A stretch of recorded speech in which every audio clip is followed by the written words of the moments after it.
Warahmatullahi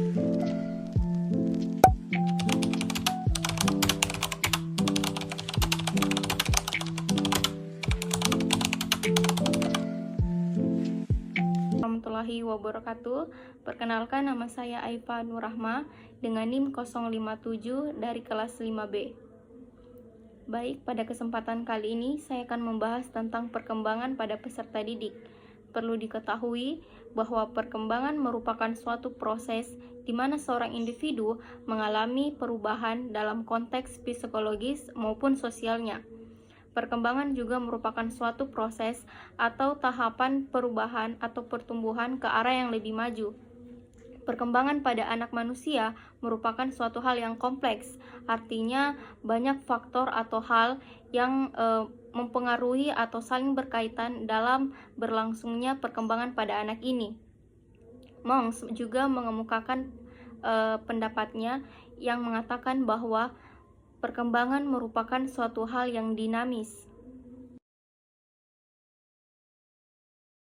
Dewasa dalam psikologis adalah suatu ilmu disiplin yang dapat membawa banyak manfaat dalam kehidupan manusia. Ada beberapa tujuan psikologis perkembangan peserta didik, yaitu pertama, dapat memberikan dan mengukur perubahan tingkah laku atau kemampuan peserta didik dalam perkembangannya sesuai dengan tingkat usia anak. Dan yang kedua, mempelajari karakteristik umum perkembangan peserta didik, baik secara fisik, kognitif, maupun psikososialnya. Dan yang ketiga, mempelajari perbedaan-perbedaan pribadinya sesuai dengan masa perkembangan peserta didik. Dan yang keempat, mempelajari tingkah laku peserta didik ketika berada di lingkungan yang tertentu yang dapat menimbulkan reaksi yang berbeda. Dan yang kelima, mempelajari penyimpangan tingkah laku peserta didik seperti kenakalan-kenakalan peserta didik. Oleh karena itu, seorang guru atau calon guru akan mendapatkan banyak manfaat ketika mempelajari pengetahuan tentang perkembangan peserta didik. Yang pertama, dengan pengetahuan tentang perkembangan peserta didik, guru akan dapat memberikan harapan yang realistis terhadap anak atau remaja. Dan yang kedua, pengetahuan tentang perkembangan peserta didik akan membantu guru untuk memberikan respon yang tepat terhadap perilaku tertentu peserta didik. Dan yang ketiga, dengan pengetahuan tentang perkembangan peserta didik akan membantu guru untuk mengetahui kapan normalnya perkembangan yang sesungguhnya dimulai. Ciri-ciri psikologis menurut salah satu ahli, yaitu Oswald Crouch. Beliau membagi perkembangan menjadi 3 fase, yaitu pertama, fase awal pada umur 0-3 tahun. Fase ini terjadi trots pertama, yaitu ditandai dengan anak-anak serba membantah dan mulai menentang orang lain. Dan yang kedua, fase keserasian sekolah. Pada umur 3-13 tahun, terjadi lagi trots kedua. Anak-anak mulai sering membantah lagi dan selalu menentang orang lain, terutama kepada orang tuanya. Dan yang ketiga, fase ketiga yaitu fase kematangan. Pada umur 13-21 tahun, di sini sudah berakhirnya trots kedua. Anak-anak sudah mulai paham dan mengerti tentang kelebihan-kelebihan dan kekurangan-kekurangannya yang akan dihadapi dengan sikap sewajarnya saja.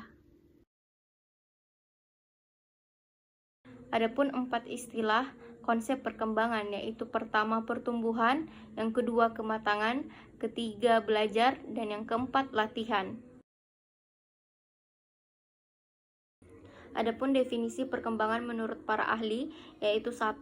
Reni Akbar mengungkapkan bahwa perkembangan secara luas merupakan proses perubahan dari potensi yang dimiliki oleh individu dan tampil dalam kualitas kemampuan, sifat, dan ciri-ciri yang baru. Dan menurut Monks dan kawan-kawan, perkembangan menunjuk pada suatu proses yang lebih sempurna dan tidak begitu saja dapat diulang kembali. Horlock menjelaskan bahwa prinsip-prinsip perkembangan meliputi 1.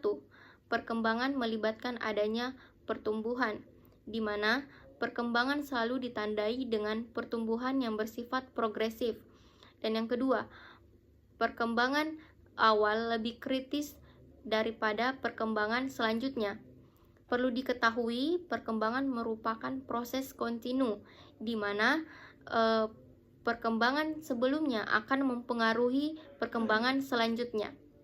Dan yang ketiga, perkembangan merupakan hasil proses kematangan dan belajar, di mana kematangan merupakan hasil perkembangan melalui tahapan-tahapan yang kompleks atau saling terkait, mulai dari tahapan-tahapan awal ke tahapan-tahapan selanjutnya. Adapun sifat-sifat perkembangan. 1. Perkembangan bersifat berkesinambungan, merupakan perkembangan yang berlangsung secara bertahap dan terus-menerus sejak si anak dari kandungan sampai mencapai kematangannya. Contohnya ketika ada anak yang awalnya itu hanya mampu mengucapkan beberapa suku kata saja, tetapi semakin bertambahnya usia, semakin pula beberapa suku kata yang dapat ia ucapkan. Dan yang kedua, perkembangan bersifat ketidak berkesinambungan. Perkembangan ini melibatkan proses-proses berbeda secara kualitatif. Contohnya itu tahap-tahap cara berpikirnya seorang anak. Mungkin itu saja yang dapat saya jelaskan. Lebih dan kurangnya mohon dimaafkan. Terima kasih. Wassalamualaikum warahmatullahi wabarakatuh.